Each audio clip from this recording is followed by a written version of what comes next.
Over the last few months, the world has turned their attention to the situation going on in Ukraine. And one of our very own Georgia College faculty members has been there on the front lines. Coming up, we'll speak to him about his experience.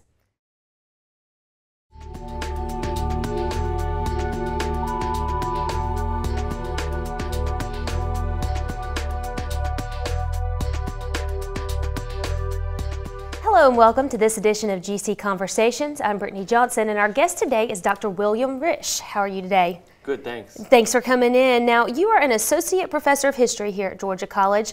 Tell us a little bit about your past, your research experience, and how long you've been here. I graduated from Ohio State University in 2001. My major field was Russian East European history. I turned to the history of Ukraine sort of by accident because really I was interested in the history of Russia and the Soviet Union at the time. 1991, the Soviet Union was coming apart. People were interested in what was happening to the future of the Soviet Union and the future of the Communist Party and things like that. And then the last day of this first class I had in graduate school, the Soviet Union fell, and amongst the questions that surfaced was, why was Ukraine voting for independence? And one of my friends who was from a Russian family said, well, forgive me, but I think that city, Kiev, the capital of Ukraine, is our city. And that inspired me to look at Ukrainian history. Why didn't it become Russia? Now, why do Russian speakers today in so many cities, in fact, feel like they're Ukrainians? Right, right. An interesting dynamic there. And as part of that, you actually went and taught at a university in Ukraine for a while. Can you tell us about that? Yeah, I had 2 years in the western Ukrainian city of Lviv. I was there for 2 years before that, actually doing dissertation research. And then for 2 years from 2002 to 2004, I was teaching East European history, or the history of West and South Slavs, at the university. It's Lviv National University. Lviv National University. So because of that experience, I'm sure most folks out there have heard of the uprising and the situation that's been going on in Russia and Ukraine over the last several months. It obviously dates back a lot farther than that as well, how it kind of got started. But because of your particular research interest and that past that you have, the time that you spent there, you've taken specific interest in the situation that's been going on in Ukraine, right? Mm-hmm. So tell us, explain to us exactly the situations for those of us who may not have followed it as closely in the news as we should have or could have. What exactly is the current situation in Ukraine? Mm-hmm. Well, the current situation is this. In the fall of 2013, there was an authoritarian regime run by President Viktor Yanukovych, which had taken away many democratic rights that Ukrainians had achieved, had led to the suppression of the freedom of the press, had led to the growth of a new class of billionaires that seemed to be exploiting the rest of the population. And then in late November of 2013, there was an attempt at signing an association agreement with the European Union, the EU, and it was basically done as part of a business deal, more or less. Yanukovych thought that this would help prop up his regime. In the end, he decided not to sign that agreement and decided to work with Russia. This led to a set of protests that became known as the Euromaidan protests that started out peacefully as an attempt to pressure the president to sign the association agreement with the EU. It turned into a revolt against the Yanukovych regime in general, and it became violent in January. Actually, the day that I left Ukraine, January the 20th, there was violence in Kiev that escalated and led to Yanukovych leaving office, his regime collapsing February the 21st. Now, this has been a developing process, something that's been ongoing. The latest information, I know when we met a few days ago, you were talking about part of a social media outlet that you do translation for that gives you kind of the latest news. What is the latest news as of today? Well, the news group that I work for, volunteer for, it's a Facebook page called Euromaidan News in English. It's a closed group, but anybody can basically join it. And the latest news coming out of Ukraine at this point is eastern Ukraine, the cities of Luhansk and Donetsk have two separatist groups, two pro-Russian separatist groups that have seized control of state buildings. In Luhansk, it's been the Security Services of Ukraine, the SBU. In Donetsk, it's been the state administration, which is basically the governor's mansion. Also, that's the site of the regional council. The Donetsk people have proclaimed their own Donetsk People's Republic. Luhansk has also claimed its own republic. There's a standoff in both cities. These pro-Russian forces still control these buildings. They barricade themselves in. Security forces of Ukraine have surrounded them. These people in the buildings have asked for the help of Putin, but at this point, Putin hasn't brought in any forces yet.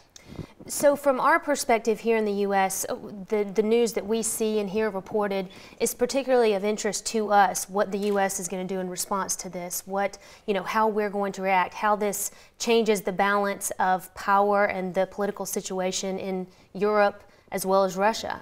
What is your take on that situation? Well, I mean, the U.S. can only do so much in that part of the world because we've had already 2 wars that have cost us dearly. So there's not very much that we can do in that respect. But when it comes to imposing economic sanctions on Russia, there's a lot that we can do there. Freezing the assets of key Putin supporters. We haven't gone after Putin himself. We haven't gone after more people in the Russian state. We could. And God forbid, should there ever be war between Ukraine and Russia, military assistance in the form of giving weapons or supplies is always a possibility. Obviously, the U.S. could not get involved in war there because we just don't have the means. But NATO and the European Union are trying to do more to put pressure on Russia, but they've been more hesitant. Without U.S. pressure, neither the EU, I would say, nor NATO have really been able to put pressure on Russia, only through U.S. insistence.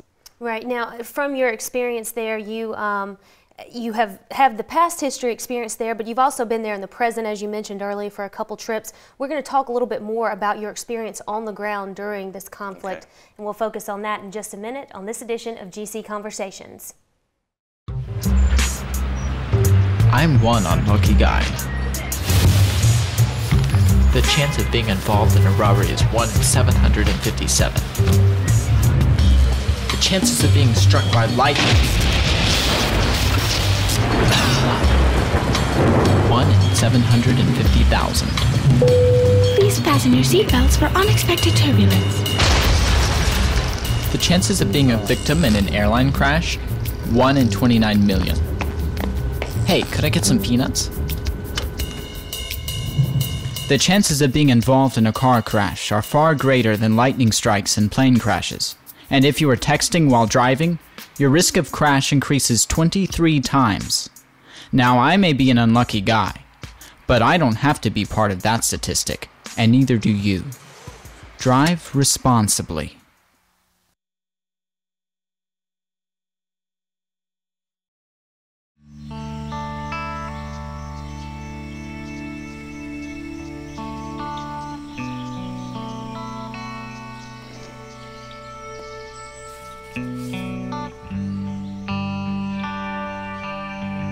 This is the moment I knew. His future had no boundaries. There are some moments only the forest can inspire. Find yours at discovertheforest.org. The next 30 seconds can save you a lot of money. Just do your laundry in cold and stick to full loads. Auto-sleep your computers. Plug your gadgets in a power strip and switch it off when you're done. Headed out? Turn back your thermostat by 10 degrees. And drive sensibly. The more energy you save, the more money you save. Find other great tips at energysaver.gov. And we're back with this edition of GC Conversations with our guest today, Dr. William Risch. You were explaining to us the situation that's been going on in Ukraine for the last several months. You have actually been on the ground as part of this history, as a history professor. You've been there as history has been made in Ukraine. Tell us a little bit about your trips and what you experienced there.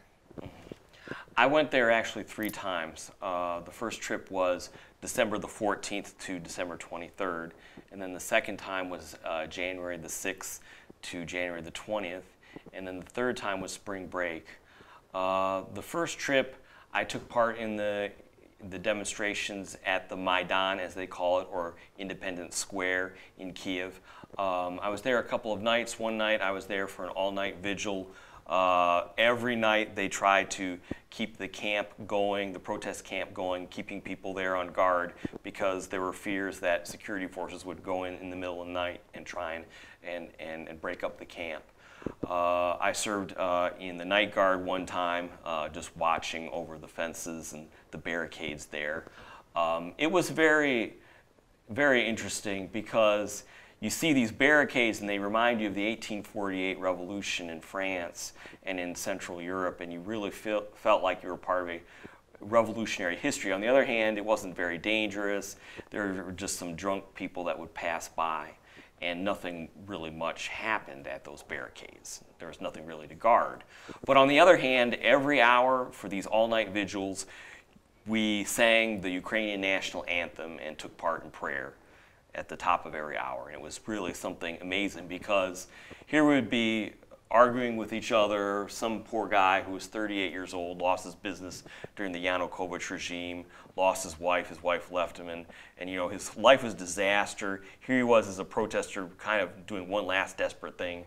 People were arguing over what to do. Should you go to America? Should you hire lawyers? Should you go get a job? Should you go borrow some more money? And then all of a sudden everything stopped because they started to play the national anthem, and everybody stopped, stood up, took off their hats, and basically saluted the national anthem.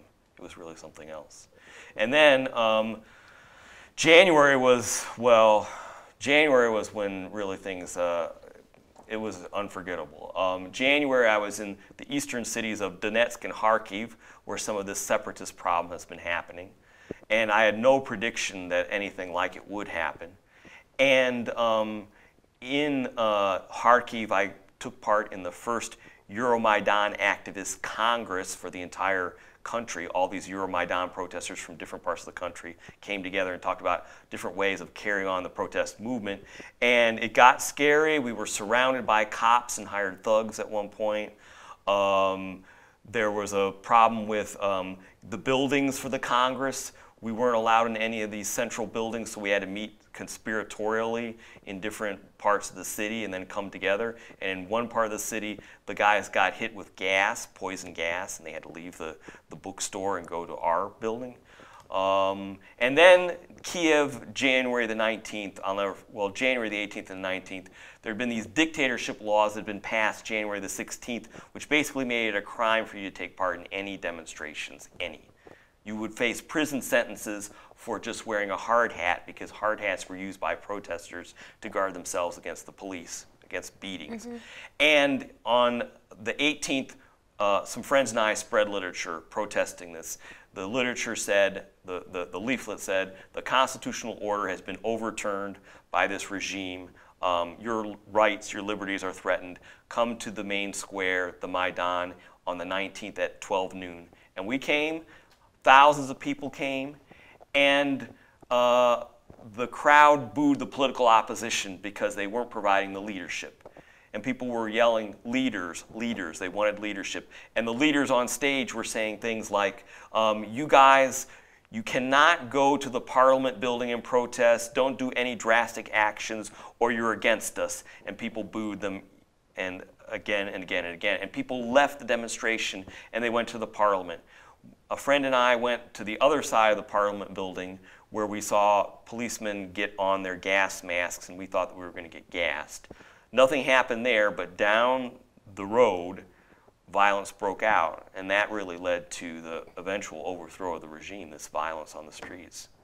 What an amazing picture that you've told of your time there. Now, from living in the area for those years, you actually have some personal connections as well. So throughout this process, during your 3 trips, you were able to meet up with some of those personal connections from your previous time there, right? Yeah, I did. One of my former students at Lviv National University, he was involved in and is still involved in this group known as Civic Maidan. And I met him and interviewed him about his activities as a Civic Maidan member. There was a former grad student that I was working with. We were both graduate students at the time at an institute in Lviv. and he was the leader of this civic Maidan as well, very prominent in that, and I interviewed him too. There was a former student in our history department who got killed on February the 20th. He had already become a history professor himself, and he happened to be at the barricades, reinforcing the barricades or something like that. The circumstances aren't clear, but somehow he was shot and killed. And actually his story wound up in the New York Times of all places. Wow. So that's got to be, again, give it that personal spin to a situation that we may see scrolling along the ticker on CNN or Fox News or what have you. What would you say is the most impactful thing that you witnessed or were a part of during your trips to Ukraine? I think it was the ordinary people that tried to make a difference, that would send people cookies or food to the protesters or hot tea to try to help people out. I would say that time where we all would sing the national anthem meant a great deal. And there was really the strong sense that these protesters were all alone and by themselves, because politicians from the opposition would come and speak, and like I'd said, they were booed. They didn't seem to do anything that the people wanted. There were American politicians that came there. My first full day in Kiev, John McCain and Chris Murphy, I believe is his name, 2 U.S. senators came and said that we'll stand with you. But when it came right down to it, and when it came down to the street fighting in January and February, the people were alone. The people were alone and fought for themselves, and they helped each other out. If it hadn't been for that, there wouldn't have been any change in Ukraine. The problem is right now is that for all the people who died, at least 100, violence has become acceptable in Ukraine. Seizing buildings is okay because the protesters initially did that. They seized buildings in Kiev. And now they're seizing them in Donetsk and Luhansk, and those people are saying, look, you guys could seize buildings in Kiev, why can't we seize buildings? And violence has become acceptable, and what started out as a nonviolent protest has now become violent. And people are very uncivil towards each other. People say things like, it's okay that we beat up this politician yesterday. I caught myself saying things like that. I started to call these people who were seizing buildings bugs, and saying, look, the fumigators have arrived. And I thought, my God, I would never say these things in normal times. It has gotten worse. The violent phase of the revolution that happened on January the 19th, we don't know where it's going. We just don't know where it's going. What an interesting perspective. And we're going to talk a little bit more about your perspective and what you foresee in the future in Ukraine. Okay. We'll talk about that coming up in just a minute. And we'll be back in just a minute with more of this edition of GC Conversations.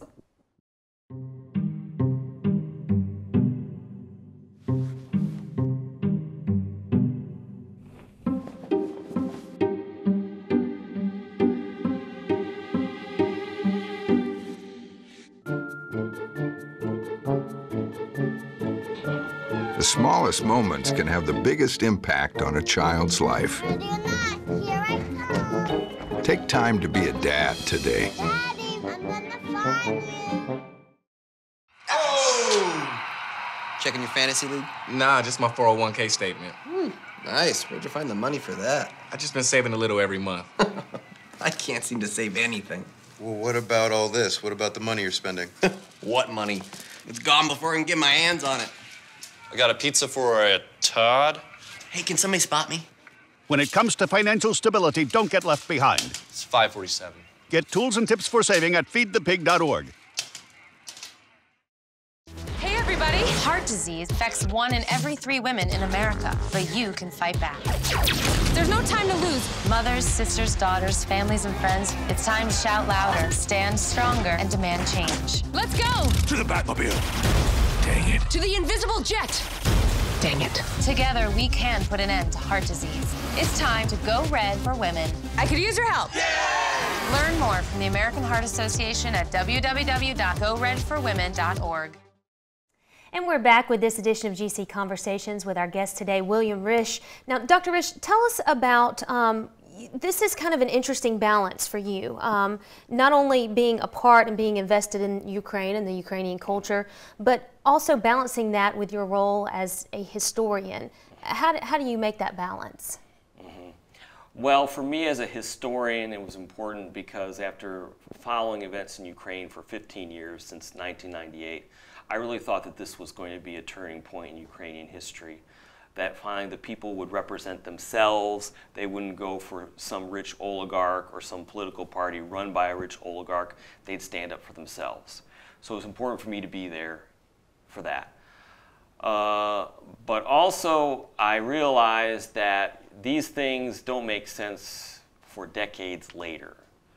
And it's a fact that some people will not want to talk about some of the things that they went through until decades later, especially the young people who were immediately involved in the violence in Kiev in January and February. So I think there are certain limits to what I could do as a historian in Ukraine, and that was to sort of capture the general moods at the time and to figure out how this would be a different moment for Ukrainian history, how it would be a turning point, a historical turning point. When it comes to politics, I was clearly aware of the fact that I could not back a single political party or a single presidential candidate. That was never a part of my job. When it came to Yanukovych being the leader of Ukraine, the president of Ukraine, I stayed neutral from that until our student was killed. And after that, I said on the social network Facebook, I said, this guy cannot run for the next presidential elections. He belongs in jail. So to that point, there are certain elementary aspects of human rights, the killing of civilians, the torturing of civilians, the jailing of civilians, the beating of civilians, the forbidding of their right to assemble, forbidding them the freedom of speech, and those things I had a duty to oppose when I was in Ukraine. And also, while you were there, you were actually on a research mission as well, gathering information, firsthand accounts from the folks over there. What is your goal for the information that you gathered during those 3 trips, and what do you hope to do with that? Well, my goal really is to create an oral history of the Euromaidan revolution from the perspective of ordinary activists, from ordinary people, those who were active in the protests, those who were on the sidelines, those who opposed the protests. And I hope to take their observations, their experiences, and my experiences and turn this into a book where I sort of look at my own role as a historian, trying to move events in a certain direction, while at the same time being aware that there were only certain things that I could do as a historian. Right, and as a historian, one of the perspectives that you guys look at is how history, how the past can be applicable in current situations and then for future situations. How did that kind of come into play for you as you were there and through this process? Well, I mean, it was important because one of the problems with analysis of this revolution is everything gets simplified. It's a revolution that's been led by the extreme right or neo-fascists or neo-Nazis. Whereas in revolutions like the revolutions of Russia for 1905 and 1917, revolutions often involve people from very different political backgrounds who come together against something, not necessarily for something, against the monarchy when it came to Russia, not for something necessarily. And it was important for me to look at those different pieces of the puzzle and to remind Western observers that things are much more complicated than they seem, that Ukraine may be divided civilizationally or culturally, but there have been 20 years in which they have lived together as one state. And a telling example of how those 20 years mattered, you should see the YouTube clips of students who had to leave their naval academy and their universities in Crimea because of Crimea joining Russia. They had to take down the flags one last time from their buildings. And for the Naval Academy, the guy who took down the flag cried. The Naval Academy kids, they sang the national anthem on their own, the Ukrainian national anthem, as one last shot. A lot of them have actually gone to Odessa now to study, but you know, a lot of those people, that was home, that was school, and all of a sudden that's gone. And these people were born after 1991. They only knew of Ukraine, and this entire generation were acting like they're somehow more disposed towards Russia, when in fact the state that they've lived in, just like the state we live in, Georgia, or the United States, we've grown up with it. Why do we want to leave it? Mm-hmm. A very interesting perspective there, taking a look at what college-age students have gone through in Ukraine and Crimea, as you were saying.